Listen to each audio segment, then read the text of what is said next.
Welcome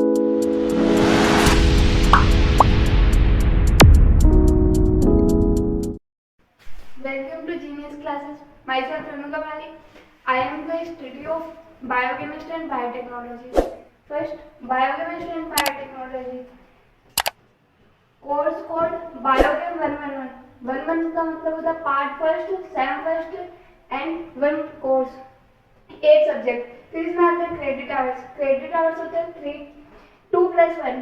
एक practical का आता है, 2 थ्योरी का आता है. 2 थ्योरी का इसका मतलब ये होता है कि जितने नंबर आपके आए हैं उसे 2 से मल्टीप्लाई होकर आपके ओजीपी में जुड़ता है. अब सिलेबस की बात करते हैं तो इसमें टॉपिक है 25 टोटल टॉपिक. इसमें बायोकेमिस्ट्री के अलग टॉपिक है और बायोटेक्नोलॉजी के अलग टॉपिक है. तो फर्स्ट की बात करते हैं अपन इम्पोर्टेंस ऑफ बायोकेमिस्ट्री. इसमें अपन को बायोकेमिस्ट्री के बारे में, इम्पोर्टेंस के बारे में बताते हैं तथा वाटर की प्रॉपर्टीज, उसका पीएच और उसका बफर सिस्टम के बारे में बताते हैं. सेकंड टॉपिक है कार्बोहाइड्रेट. कार्बोहाइड्रेट के बारे में, उसके इम्पोर्टेंस, क्लासिफिकेशन और उसकी reducing and non reducing sugars के बारे में बताते हैं. दोनों शुगर्स अलग अलग होती है, उन दोनों के बारे में और उनके क्लासिफिकेशन के बारे में बताएंगे. फिर आता है third topic structure and properties of monosaccharide, disaccharide and polysaccharide. इनकी जो सैकेराइड्स होती है 3 प्रकार की होती है, मोनोसैकेराइड, डाइसैकेराइड एंड पॉलीसैकेराइड. इनकी स्ट्रक्चर, जो भी इनके बारे में होता है, इनका इम्पोर्टेंस, सबके बारे में बताते हैं. तीनों अलग अलग होते हैं, जैसे तीनों के अलग अलग एग्जाम्पल होते हैं, जैसे सेल्यूलोज, लिपिड्स. फिर लिपिड्स का इम्पोर्टेंस और क्लासिफिकेशन, ये एक अलग टॉपिक है. फिर इसका अलग टॉपिक है structure and properties of fatty acids. Lipids के अंदर आते हैं फैटी एसिड, उनकी स्ट्रक्चर और इम्पोर्टेंस के बारे में. फिर प्रोटीन्स का importance and classification. 7 topic titration and zwitterions, nature of ammonia acid. इसके बारे में टाइट्रेशन और ज्यूटेराइन की प्रकृति और अमीनो एसिड के बारे में बताते हैं.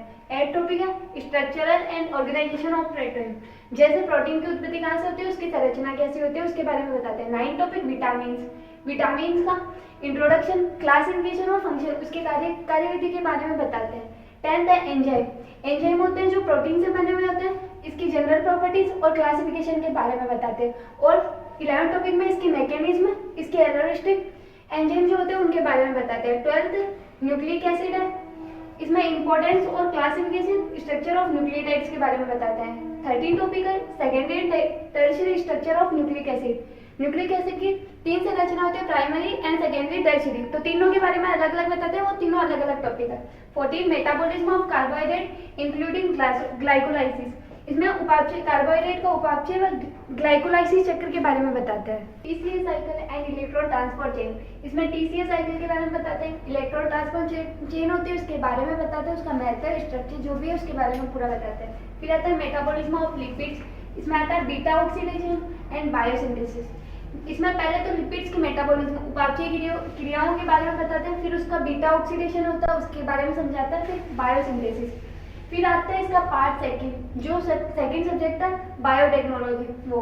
फिर 17 है biotechnology concept, scope and application. इसमें बायोटेक्नोलॉजी के कंसेप्ट, स्कोप और एप्लीकेशन के बारे में बताते हैं, उनका किस तरीके से मतलब उसका कंसेप्ट है, जो उसके क्षेत्र है उनके बारे में, और एप्लीकेशन कि मतलब उनका उपयोग कहाँ कहाँ कैसे करते हैं वो बताते हैं. फिर आता है स्कोप एंड एप्लीकेशन, दोनों साथ में, ऑफ ऑर्गन्स कल्चर. एक ऑर्गन कल्चर से नाम से किसका टॉपिक है, उसका मतलब स्कोप क्या है उसके और एप्लीकेशन क्या है वो बताते हैं. फिर आता है embryo cells, suspension careless, anther और ओव्यूल कल्चर. ये भी इसी के अंदर आता है बायोटेक्नोलॉजी के अंदर, तो इसके बारे में बताते हैं. फिर आता है 19 टॉपिक माइक्रो प्रोपगेशन मेथड्स. इसमें ऑर्गेनोजेनेसिस आता है, एम्ब्रियोजेनेसिस आता है और सिंथेटिक सीड्स आते हैं एंड देयर सिग्निफिकेंस, उनके बारे में बताते हैं. 20 टॉपिक है embryo rescue and it's signification. इसके बारे में एम्ब्रियो का मतलब है कैसे निकाला जाता है, उससे संरक्षण के लिए कौन कौन सी विधियां अपनाई जाती है, उनके बारे में बताया जाता है. फिर आता है 21 somatic hybridisation and citrates. Somatic hybridisation कैसे बनता है उसके बारे में, उसकी संरचना कैसी होती है, उसे कैसे लिया जाता है, उसे कैसे साइटोप्लाज्मिक द्रव्य से अलग किया जाता है और उसे कैसे हाइब्रिड बनाया जाता है, उसके बारे में अध्ययन किया जाता है. फिर सोमाक्लोनल वेरिएशन, जो एक विभिन्नता पाई जाती है जिसका नाम है सोमाक्लोनल, उसके बारे में बताते हैं, उसके यूज और उससे मतलब जेनेटिक मॉडिफाइड क्रॉप्स बनाते हैं जिसके क्रॉप इम्प्रूवमेंट के में उसका यूज होता है, उसके बारे में बताते हैं. फिर है क्रायोप्रिजर्वेशन। क्रायोप्रिजर्वेशन के बारे में इस टॉपिक में बताते हैं। फिर introduction to recombinant DNA method. इसमें बहुत सारे मेथड होते हैं, फिजिकल, केमिकल, जो भी फिजिकल में आते हैं जीनगत मेथड, केमिकल में आते हैं PEG polyglycoethylene method and Agrobacterium mediated gene transfer method भी इसी में आता है। फिर ट्रांसजेनिक फसलें होती है जिसमें पीसीआर टेक्निक्स आती है और उसके उपयोग आते हैं। फिर लास्ट टॉपिक है molecular marker in crop improvement and biotechnology regulations. फिर इसमें मॉलिक्यूलर मार्कर्स के बारे में बताते हैं जिसमें सबसे ज़्यादा वो रिकॉम्बिनेंट डीएनए को काटने वगैरह के बारे में बताते हैं। फिर इसमें क्रॉप इंप्रूवमेंट, किस प्रकार से बायोटेक्नोलॉजी की सहायता से अपने क्रॉप इंप्रूवमेंट करते हैं उसके बारे में बताते हैं। फिर बायोटेक्नोलॉजी की क्या क्या सीमाएं हैं उसके बारे में बताते हैं। सोमाक्लोनल वेरिएशन, जो एक विभिन्नता पाई जाती है जिसका नाम है सोमाक्लोनल, उसके बारे में बताते हैं, उसके यूज और उससे मतलब जेनेटिक मॉडिफाइड क्रॉप्स बनाते हैं जिसके क्रॉप इंप्रूवमेंट के में उसका यूज होता है उसके बारे में बताते हैं। फिर है क्रायोप्रिजर्वेशन। क्रायोप्रिजर्वेशन के बारे में इस टॉपिक में बताते हैं। फिर introduction to recombinant DNA method. इसमें बहुत सारे मेथड होते हैं, फिजिकल, केमिकल, जो भी फिजिकल में आते हैं जीनगत मेथड, केमिकल में आते हैं PEG polyglycoethylene method and Agrobacterium mediated gene transfer method भी इसी में आता है। फिर ट्रांसजेनिक फसलें होती है जिसमें पीसीआर टेक्निक्स आती है और उसके उपयोग आते हैं। फिर लास्ट टॉपिक है molecular marker in crop improvement and biotechnology regulations.